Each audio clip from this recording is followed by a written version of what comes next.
أعوذ بالله من الشيطان الرجيم بسم الله الرحمن الرحيم الطلاق مرتان فإمساك بمعروف أو تصريح بإحسان ولا يحل لكم أن تأخذوا مما آتيتموهن شيئا إلا أن يخافا ألا يقيما حدود الله فإن خفتم ألا يقيما حدود الله فلا جناح عليهما فيما افتدت به تلك حدود الله فلا تعتدوها ومن يتعد حدود الله فأولئك هم الظالمون فإن طلقها فلا تحل له من بعد حتى تنكح زوجا غيره فإن طلقها فلا جناح عليهما أن يتراجعا إن ظنا أن يقيما حدود الله وتلك حدود الله يبينها لقوم يعلمون صدق الله العظيم رب اشرح لي صدري ويسر لي أمري واحلل عقدة من لساني يفقهوا قولي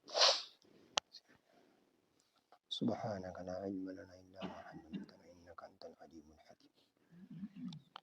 سورہ بقرہ دویم سپارہ آیات نمبر 229. الطلاق مرتان طلاق رجعی شرعی مرتان دو کرتا دی. دی ڈنبی آیاتونو کے اللہ پاک جل شانہو دے کے د طلاق رجعی دا غیب بیان کړی دی.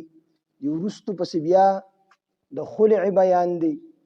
او د بل آیات کې بیا د طلاق مغلظه یعنی د دریم طلاق بیان دی. په دې د ټولو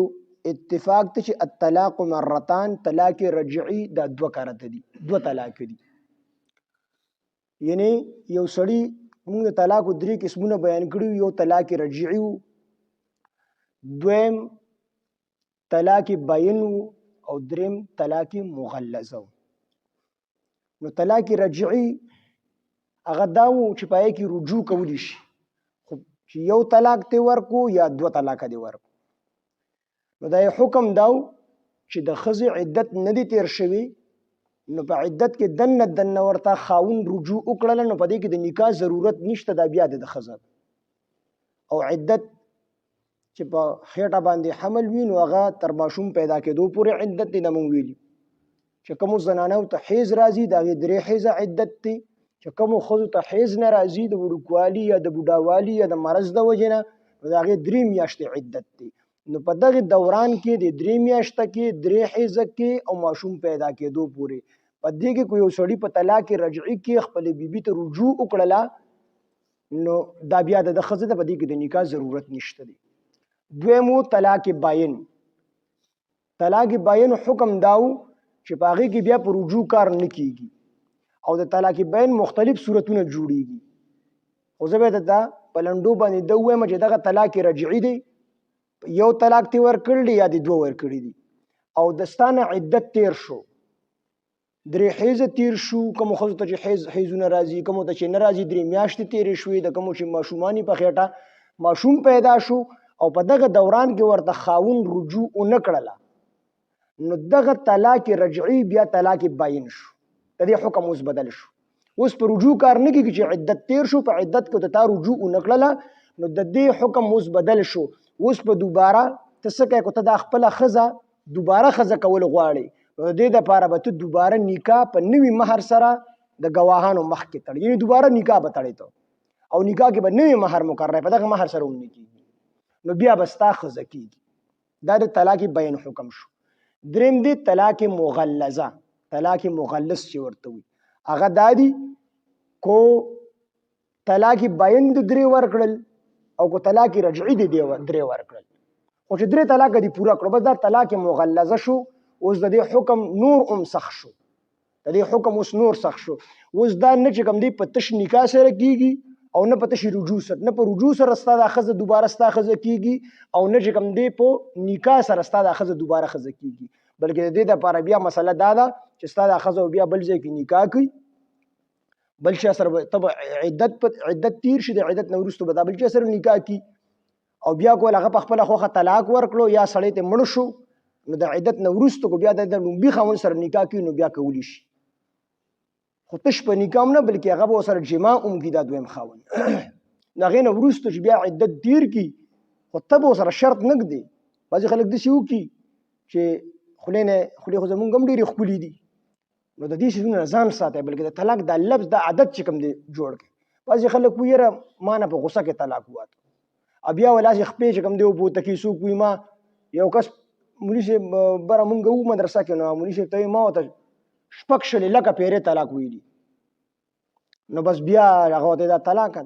نو بس بیا په مولانو ګرځېدو. یو ته به یې خبره به ټوله الټه را الټه کول چې اوس مالې یو مولا فتوا راکړي او مسله راته بیان کړي چې دا حلاله، نو د مولا په وینا خو بیا نه حلالېږي. نو د دې لفظونو نه چې کوم دی ځان ساتل پکار دي. ځکه دا دوه رشتې داسې ما ویلي وو چې د ښځې او د خاوند دا کومه رشته چې ده دا ټول عمر دپاره رشته، او په دې کې خاص کر زمونږ پښتانه ډېرې لویې غلطۍ کوي. یوه غلطي خو پکې دا کوي چې کله لور ورکوي خور ورکوي نو دې کې ډېر لوی غیرت راشي، د هغې نه تپوس نه کوي. دغه رنګې که زوی له کویدن واده کوي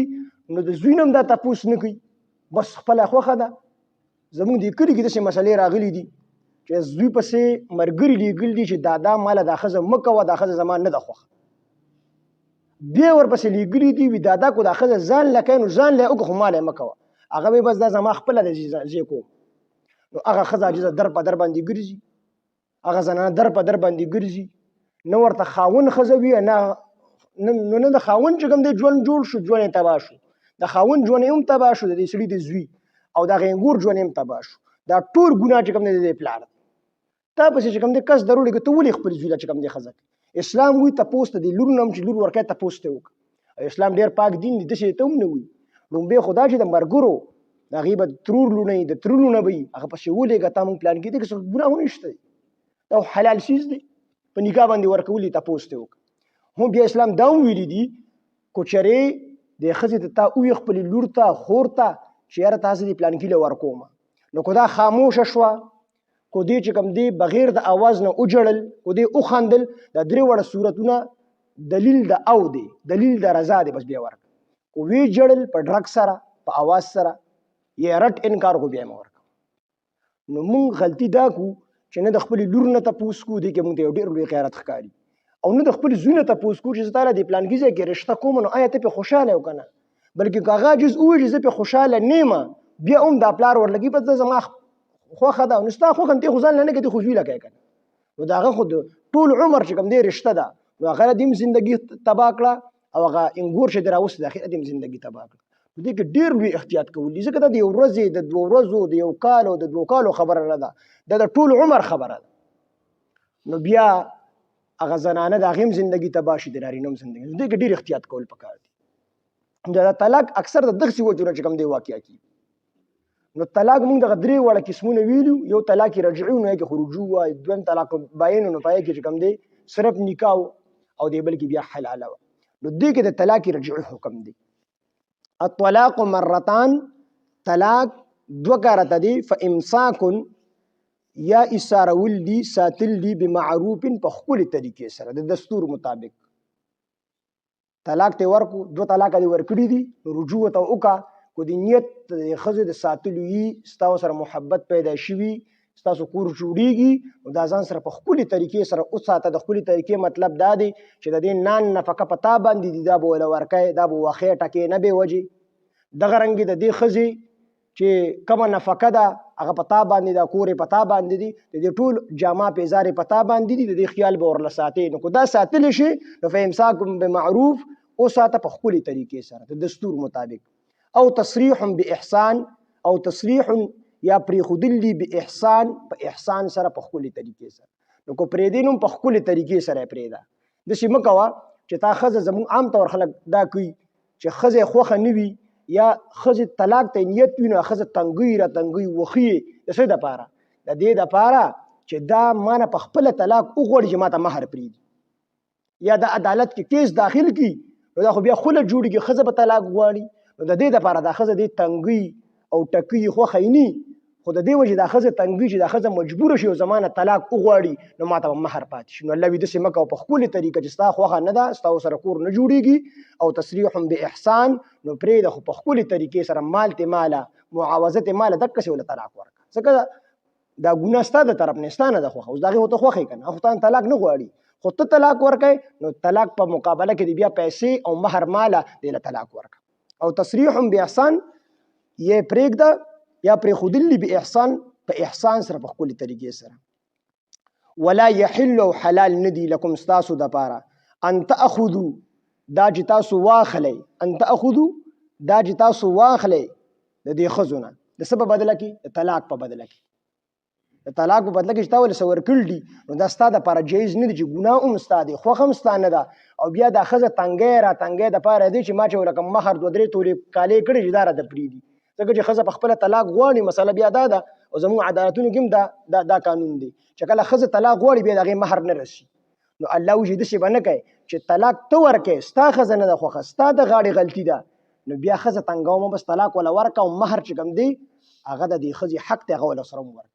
بیا سړی به مهر ورکړي داسې مه کوه.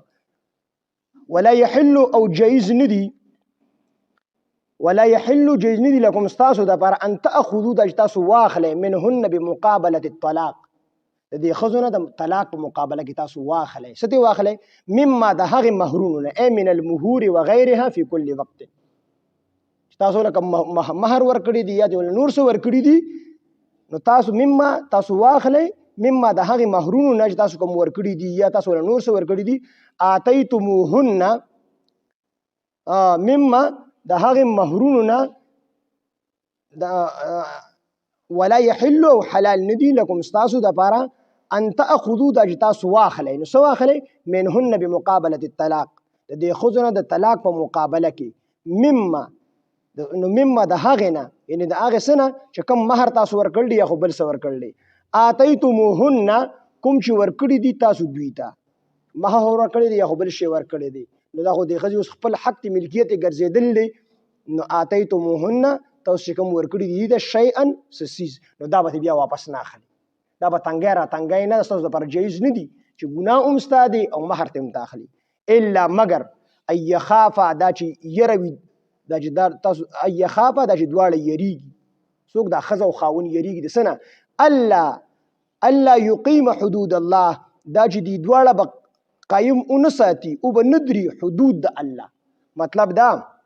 چې د دې خبرې نه یریږي چې د ښځې او د خاوند د دواړو ژوند نه تیریږي د ښځې او د خاوند د دواړو ژوند نه تیریږي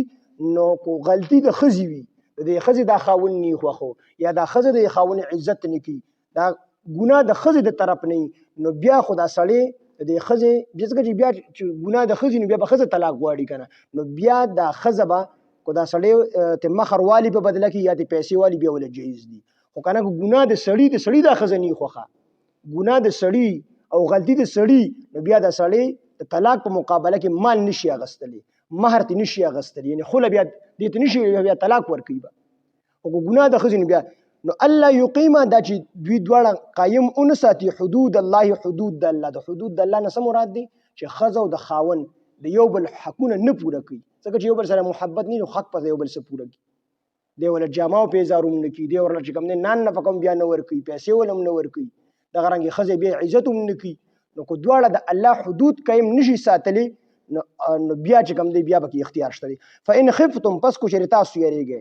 څوک یریږئ کو د دې ښځې او د خاوند چې کوم اولیا دي کوم وارثان دي کو چېرې تاسو یریږئ د دې خبرې نه الله یقیم حدود الله دا چې دوی به قایم ونه ساتي حدود د الله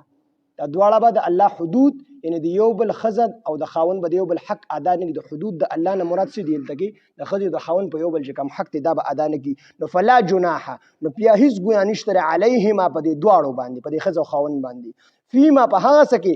افتدت به چې ښځه معاوضه ورکي او ځان خلاص کړي چې ښځه معاوضه ورکي افتدت فدیه ورکي معاوضه ورکي به په بدله د طلاق کې بیا دې ته بیا د دې نه چې کوم دی د خلع مسله شروع شوله حضرت زید بن ثابت رضی الله عنه دا صحابي دی نو حضرت زید بن کیس رضی الله عنه د دې بیبي نبی علیه الصلاۃ والسلام لراله او نبی علیه الصلاۃ والسلام ته وی د الله پیغمبره زما د ثابت بن قیس رضی الله عنه د خوی ډېر خوښ دی، خوی ډېر ښکلی دی،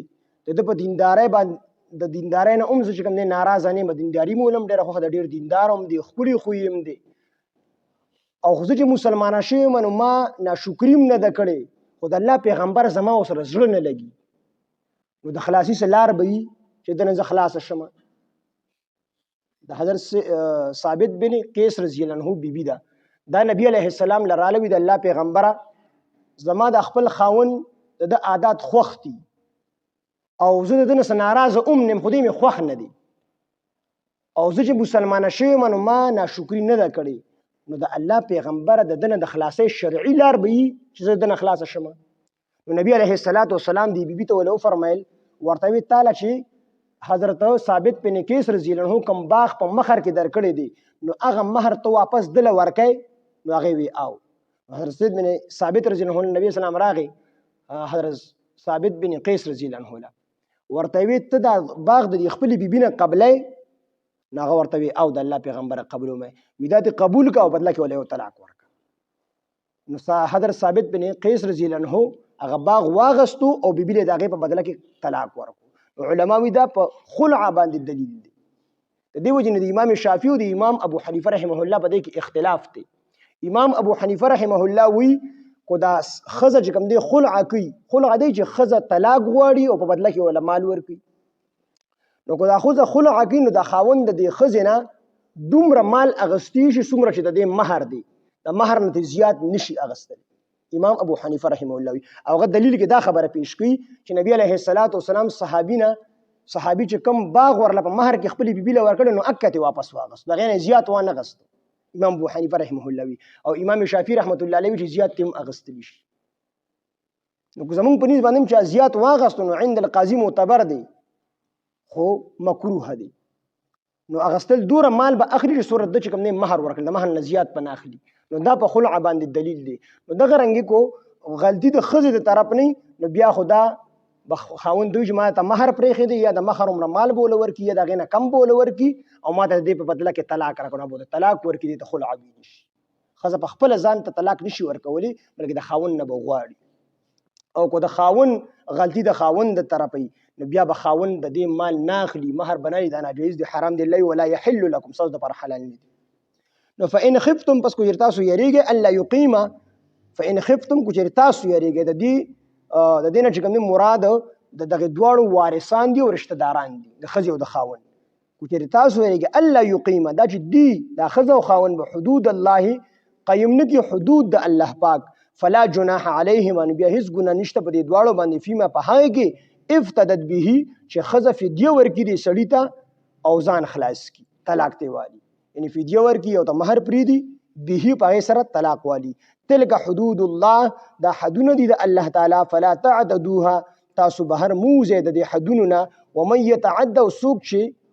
بهر ووتو حدود الله د حدونو د الله نه فاولئک هم الظالمون هم دا هلک ظالمان دي. چې کوم خلک د الله د حدودو نه بهر ووتو نو دا د الله دا چې کوم دی خلک ظالمان دي. فإن طلقها پس کو چېرې طلاق ورکو دې ښځې ته دې سړي درېم، مخکې ته د دوو طلاقو ذکر تیر شو، دې نه اوس طلاق مغلظ مراد دی. هغه درې طلاقه چې پوره شي بیا نه چې کوم دی په رجوع باندې کار کېږي نه په نکاح باندې کار کېږي، بلکې دا ښځه بیا دوباره نکاح کوي، بل چا سره به نکاح کوي او د نکاح سره سره به دا جما کوي، د هغې نه وروستو به چې بیا کله عدت پوره شي نو بیا به د سړي سره نکاح کوي. فإن طلقها پس کو چېرې طلاق ورکو دې ښځې ته سړي درېم طلاق یې ورکو نو فلا تحل له نو بیا حلال نه دي دې سړي دپاره، فلا تحل نو بیا حلال نه ده ښځه له د دې سړي دپاره من بعد وروستو د دې نه حتی تر دې پورې تنکحه چې دا ښځه نکاح وکړي زوجا غیره د دویم خاوند سره، تر هغې پورې دا سړی بیا نه په نکاح اخیستلی شي نه په رجوع سره ښځه کولی شي تر څو چې دې د بل خاوند سره نکاح نه وي کړی، بل خاوند سره نکاح نه وي کړی. فإن طلقها پس کو چېرې طلاق ورکو دې ښځې ته د دویم خاوند نو فلا جناح نو بیا هېڅ ګناه نشته دی علیهما په دې دواړو باندې ان یتراجعا چې دواړه رجوع کړي یعنې دواړه نکاح وکړي. رجوع نه مطلب دلته څه دی چې دواړه یو بل سره نه. مسله دا ده چې ده ورله درې طلاقه ورکړه دا اوس دی په یو قانون نشي اخیستی، نه په رجوع اخیستی شي نه په نکاح. دا ښځه به ځي بل چا سره به نکاح کړي د عدت نه وروستو، چې کله د هغه سره نکاح وکړي جما وشي یا خلوت صحیحه وشي نو د هغې نه وروسته کو چې خاون ورله په خپله خوښه باندې طلاق ورکو یا خاون مړ شو نو د هغې نه وروسته چې عدت تیر شو دا ښځه راشي نه خاون بیا اخیستلی شي خو شرط په ورسره نه ږدي بعضې خلک طلاق ورکړي 3 طلاقه ورکړي یا 100 طلاقه ورکړي نور خو واقع کېږي نه خو 3 خو واقع شي که نه اصل کې د طلاق هم 3 طریقې دي یو چې کوم دی احسن دی ډېر بهتر طلاق یو حسن دی او دریم طلاق بدعت دی احسن دا دی چې په طهر کې داسې طهر کې طلاق ورکړي طهر او تاسو ته ما ویلو چې کله د حیض نه زنانه پاک وي د حالت ته د طهر ویلی شي په داسې طهر کې طلاق ورکړي چې په دغه طهر کې د خپلې بیبي سره جما نه وي کړی یو طلاق ورکړي بس او بیا د دې انتظار وکړي 3 حیض د هغې تیر شي طلاق باین واقع شو بس یو طلاق ته بس خبره ختمه شو بس دا ښځه اوس بل ځای کې نکاح کولی شي دا طلاق احسن دی بهترین طلاق دی دویم طلاق هغه دی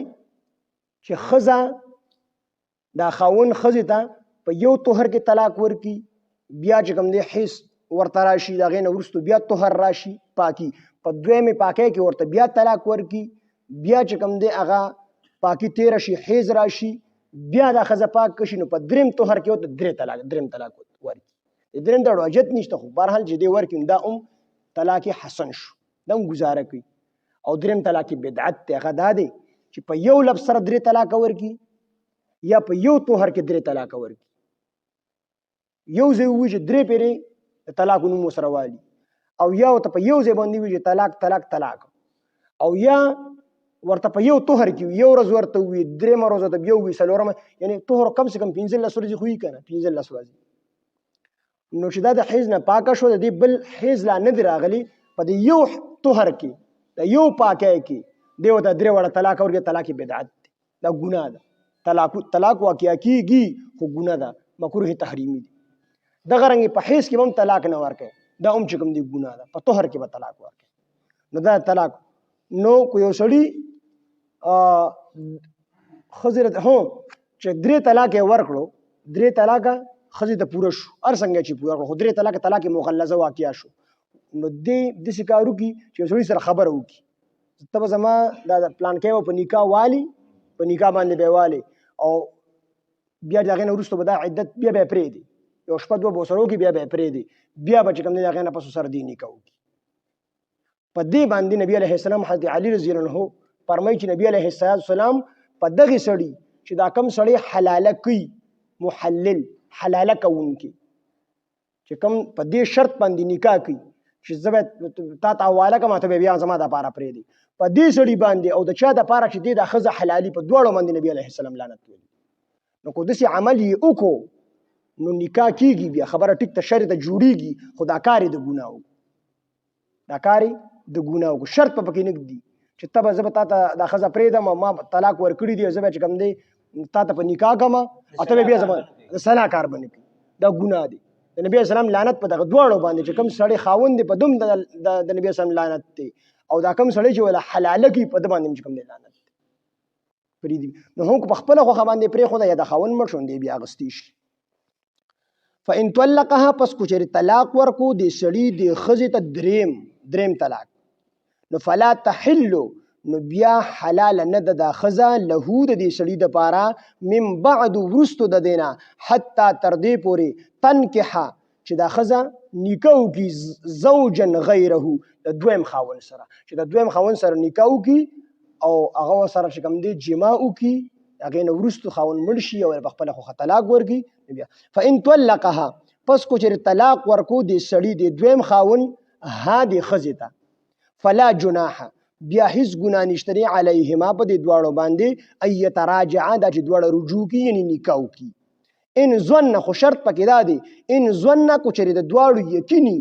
خو د دواړو یقیني که دا دومره لانجې چې تېر شو د خدای جوړ نه راتله که نه دې نه وروسته بیا څه جوړ راشي او که بالفرض بیا د یو بل نه راضي شو او کلک یقیني پیدا شو چې د دواړو به جوړ راشي د ښځې د خاوند د یو بل سره ان ظن کو چېرې یقیني د دواړو ان یقیما دا چې دواړه به قیم وساتي حدود الله حدونه د الله نو بیا چې کوم دی ورسره نکاح کولی شي وتلك حدود الله او دا حدونه د الله دي يبينها بیانی هغه لقوم د سکوم د پاره يعلمون چې پوهیږي. دې باندې پوه شوي دا طلاق د مسلې لګي ګرانی دي بهر حال دا په یو پیر نه دا کی بیا بیا به وایو ان شاء الله تاسو پوه شئ. الطلاق مرتان طلاق رجعي شرعي دو کارته دي. فامساك په دې پوه شئ طلاق دو کارته چې طلاق ورکون دا طلاق مغلظ نه دي کې نکاح کیږي په رجوع کیږي په طلاق رجعي کې ښه چې عدت تیر شي ویني کو دریم دی ورکو په یو ځای باندې نو بس خبره بیا ختمه ده بیا پکې نه په نکاح کار کیږي نه په رجوع کار کیږي. الطلاق مرتان طلاق رجعي شرعي مرتان دو کارته دي. فامساك یا ساتلی بمعروف دستور مطابق او یعنی چې نان نفقار سره ورکه په خپل طریقه باندې او تصریح یا پر حدن باحسان په خپل طریقې سره په احسان سره. ولا يحل حلال ندي لكم استاسو د پاره ان تاخذوا د تاسواله ستواله منهن بمقابله الطلاق د خذونه د طلاق په مقابله کې مما هغسو اتيتموهن چې تاسو ورکړي دي د خذو ته شيئا سسيز تاسو د خذو ته سور کړي دي کوم مہر دي او نور سي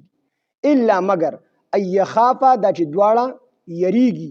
الله یقیما د چې قیم به انساتی دواړه حدود الله حدود د الله یعنی یو بل حقوق په ادا نه کی. فان خفتم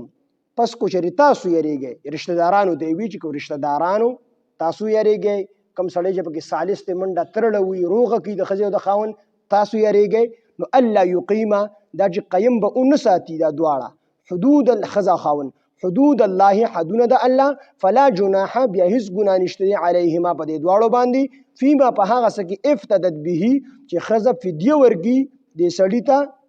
او ځان خلاص کی. افتدت چې فدیه ورګي د خزه به د سړی ته په بدله د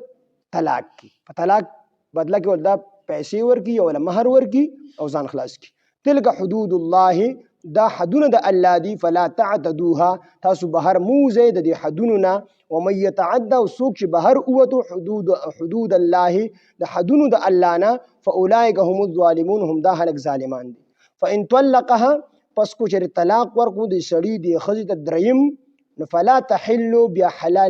حلال نه دا خزا له د دې سړی د پاره من بعد ورستو د دینه حتی تر دې پوری تنکحه چې دا خزه نکاح کی زوجا غیره د دویم خاون سره.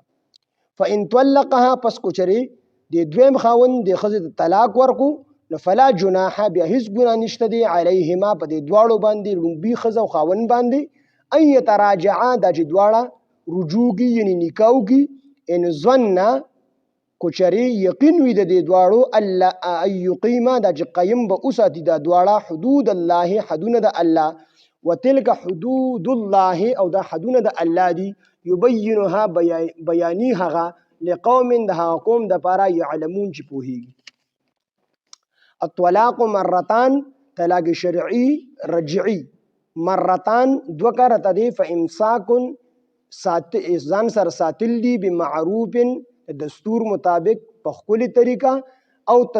دستور مطابق یا په خپل طریقه یو حساب ده. بمعروف مطلب بمعروف نه مطلب دا چې دغه نان نفقه دغه سره مين او محبت د هر څه برابر ساتي. بمعروف نه دا مراد ده بمعروف د دستور مطابق او تصریح یا پر خودلی باحسان په خپل طریقه په احسان سره. ولا يحل حلال ندي لكم استاسو د پاره ان تاخذوا د تاسو واخلی د دې خزونه د طلاق په بدله کې مما د هغه سنه اتیتموهن چې تاسو ورکړي دي د خزو ته شیئا سسیس الا مگر ای خافا د چې دواړه یریږي د خزو خاون یریږي الا مگر ای خافا چې د دواړه یریږي الله یقیما د چې قیم به انساتی د دواړه حدود الله حدود د الله. فإن خفتم پس کچری تاسو یریږئ اې د دواړو طرفینو وارثانو رشتہ دارانو سالسانو الله یقیمه چې د دواړه به قیم انساتی حدود الله حدونه د الله فلا جناح پس اس ګناه نشته دی علیهما په دې دواړو باندې یعنی په خزو په خاون باندې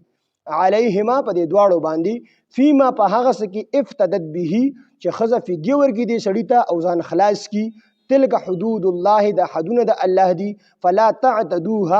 تاسو موزه بهر د حدونو نه ومن يتعدى اسوق چې بهر اوتو حدود الله د حدونو د الله نه فاولئک هم الظالمون هم دا هلک ظالمان دي فان طلقها پس کو چری طلاق ورکو دریم فان طلقها پس کو چری دی سړی طلاق ورکو دریم دی خزیتا نو فلا تحل بیا حلال نه د خزا له د دې سړي د پاره من بعد ورستو د دینه حتی تر دې پوري تن کې حاج د خزا نکاح وکي چې د خزا نکاح اونکی ښه دلته معنا د ټیک راځي حتی تر دې پوري تن کې حاج د خزا نکاح اونکی یعنی تر دې پوري د سړي د پاره د خزا جایز نه تر سوچ د خزي بل خاون سره نکاح نه کوي حتی تر دې پوري تن کې حاج نکاح وکي خزا زوجا غیره د دویم خاون سره فان طلقها پس کو چری طلاق ورکو دی خزی ته دی دویم خاون فلا جناح بیا هیڅ ګناه نشته دی علیهما په دی دواړو باندې یعنی د ډومبه خاون او دی خزه باندې ایتراجع چې دواړه رجوع کی یعنی